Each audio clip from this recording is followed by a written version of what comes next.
lá passou, nada mais será do jeito que já foi.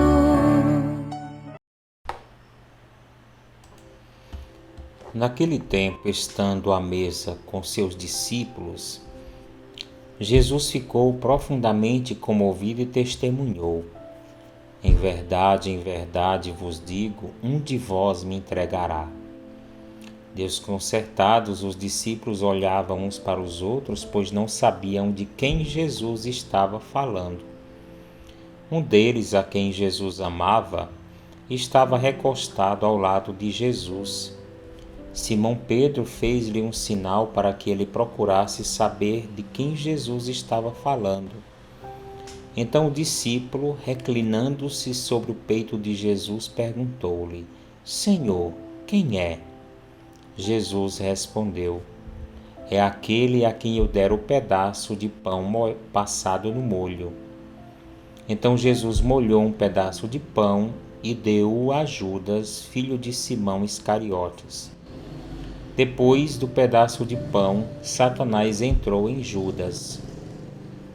Então Jesus lhe disse: o que tens a fazer, executa-o depressa.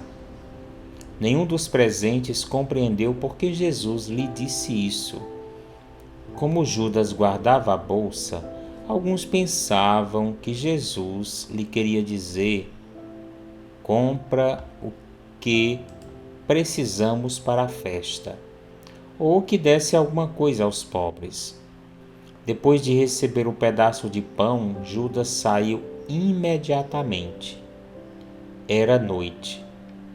Depois que Judas saiu, disse Jesus: agora foi glorificado o Filho do Homem, e Deus foi glorificado nele. Se Deus foi glorificado nele, também Deus o glorificará em si mesmo e o glorificará logo. Filhinhos, por pouco tempo eu estou ainda convosco. Vós me procurareis e agora vos digo, como eu disse também aos judeus: para onde eu vou, vós não podeis ir. Simão Pedro perguntou: Senhor, para onde vais? Jesus respondeu-lhe: para onde eu vou, tu não me podes seguir agora, mas me seguirás mais tarde. Pedro disse: Senhor, por que não posso seguir-te agora? Eu darei a minha vida por ti. Respondeu Jesus: darás a tua vida por mim? Em verdade, eu te digo, o galo não cantará antes que me tenhas negado 3 vezes. Nesse momento decisivo da Quaresma, a liturgia da palavra nos leva a refletir se estamos fiéis a Deus ou não. Os textos de hoje propõem rever o nosso discipulado e avaliar nosso procedimento em relação a Deus e ao próximo. A primeira leitura do livro do profeta Isaías fala do servo conhecido de Deus e chamado por ele antes mesmo de ter nascido. Deus nos conhece plenamente. Não adianta querer esconder de Deus quem somos. Podemos enganar nossos irmãos, mas Deus a gente não engana, diz uma expressão popular. Esse servo do qual fala Isaías recebeu de Deus uma língua cujas palavras são afiadas. Afiadas não no sentido de falar mal da vida alheia, como muitos de nós fazemos, mas para exercer sua missão de profeta, denunciando as injustiças e anunciando a esperança. Fez desse servo um instrumento de luta, flecha aguçada em prol da vida. Suas ações seriam a glória de Deus. Embora no princípio seus empreendimentos parecessem em vão, o servo sabe que Deus está com ele e fará justiça a seu tempo, e ele será recompensado pelo seu esforço. Ele será exemplo, luz das nações, e com o seu exemplo chegará a salvação para todos, até os confins da terra. Quem é esse servo? Isaías não diz, mas atribuímos a Jesus essa profecia. Serve também para cada um de nós que fomos chamados por Deus a esse mundo para servir, fazer o bem, lutar em defesa da vida e promover o reino de Deus. Não podemos, portanto, esmorecer diante dos obstáculos, das dificuldades, das traições e perseguições. No Evangelho de hoje, Jesus nos dá exemplo de perseverança em meio às adversidades. Jesus estava à mesa com os seus. A refeição é muito mais que partilha de alimento. É momento de intimidade no qual se conhece bem as pessoas. Fazer a refeição com alguém significa conhecê-lo ou querer conhecê-lo. Nesse momento, Jesus conhece e reconhece quem são os seus discípulos, os fiéis, os que o amam de fato, os indiferentes, os interesseiros, os que vão renegá-lo na hora mais difícil e, sobretudo, os traidores. É a hora da verdade e ele não esconde a verdade. Seu coração está angustiado. Angustiado não pela morte que se aproxima, mas pela traição que é um tipo cruel de morte. Angustiado por ver revelado o retrato dos seus discípulos. Jesus continua a se angustiar cada vez que alguém que se diz cristão faz coisas que desagradam a Deus. Quando traímos com nossas atitudes de desrespeito à vida, quando pecamos e nos afastamos do seu caminho. Quando Jesus disse que um dos seus discípulos o trairia, todos ficaram desconcertados. Todos, de uma maneira ou de outra, tinham atitudes que podiam se configurar em traição. Por essa razão, ficam intrigados e querem saber quem seria o traidor.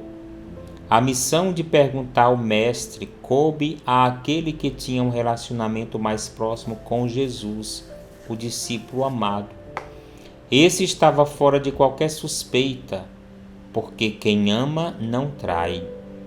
Porém, a iniciativa da pergunta partiu de Simão Pedro, o mais intrigado de todos.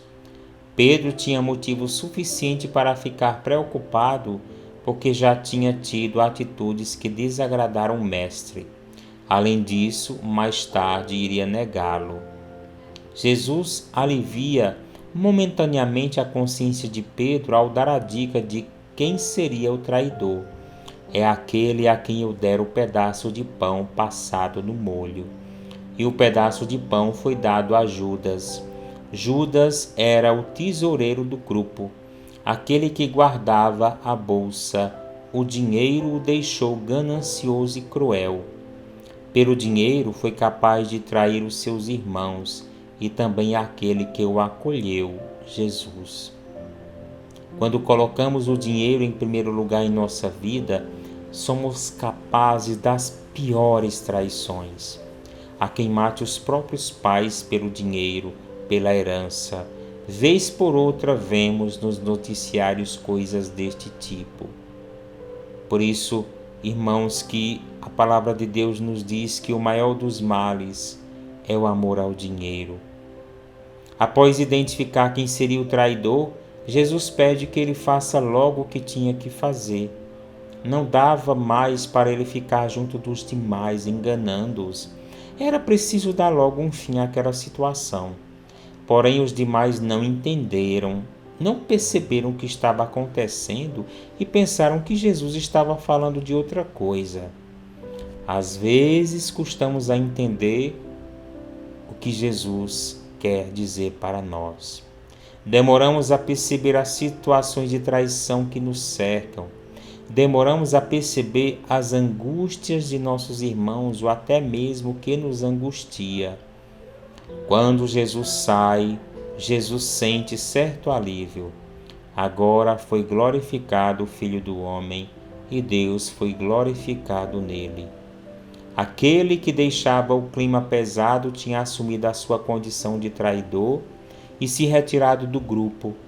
Jesus aproveita para dar recomendações aos discípulos. Trata-os como um pai ou uma mãe trata seus filhos com carinho, chamando-os de filhinhos. Diz que estará com eles por pouco tempo. Uma atmosfera de despedida invade a reunião. Pedro não se conforma e diz que quer ir com ele para onde ele for. Jesus tenta mostrar a Pedro que não seria possível naquele momento. Haveria, portanto, a hora certa para isso. Pedro questiona Jesus, quer saber o porquê de ele não poder ir junto. Pedro diz estar disposto a qualquer coisa para seguir Jesus, até dar a vida por ele. Jesus olha bem nos seus olhos e faz uma das revelações mais duras que Pedro talvez tivesse ouvido até então. Darás, Pedro, a tua vida por mim? Em verdade te digo, o galo não cantará antes que me tenha negado 3 vezes. Diante disso, somos convidados nessa semana a rever nossas atitudes.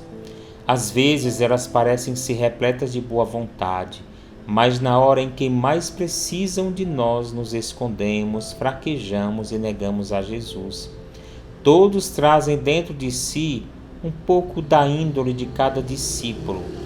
Há em cada um de nós uma parcela de Pedro quando negamos Jesus com nossas atitudes incoerentes, mas também quando assumimos a missão na comunidade.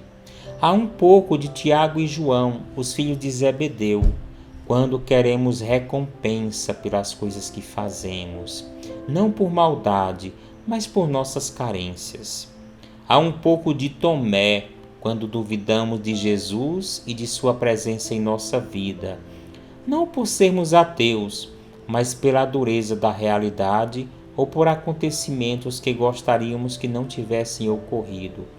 Há um pouco de Mateus, pelo nosso histórico de pecadores, mas também pela disponibilidade de seguir Jesus apesar disso. Há um pouco de Judas, quando traímos Jesus, traindo nossos irmãos, mas também temos um pouco do discípulo amado, que nos faz reclinar a cabeça no peito de Jesus e querer saber dele quem somos e que o amamos à nossa maneira. Que beleza, meus irmãos, pensar aquilo que foram os discípulos e pensar que deles há algo em cada um de nós, mas o mais importante é a gente saber, em tudo que a gente vive, reclinar o nosso coração, a nossa cabeça no peito, no coração de Jesus, e receber dele o consolo, receber dele a força e nele descansar dos nossos cansaços. Que estes dias que antecedem a Páscoa nos façam melhores e que possamos corrigir em nós tudo que possa desagradar a Deus. Só assim estaremos prontos para celebrar a ressurreição do Senhor e desejar a todos, sinceramente de todo o coração, uma feliz Páscoa. Querido Jesus, nós também podemos, em alguns momentos da nossa vida, ter dificuldade de te seguir por causa das nossas fraquezas. Envia sobre nós, Senhor, teu Espírito para nos ajudar a contar sempre com a tua graça e a fazer sempre a nossa parte. Louvado seja, Senhor, teu nome para sempre. Que Deus te abençoe e Maria te guarde, em nome do Pai, do Filho e do Espírito Santo. Amém.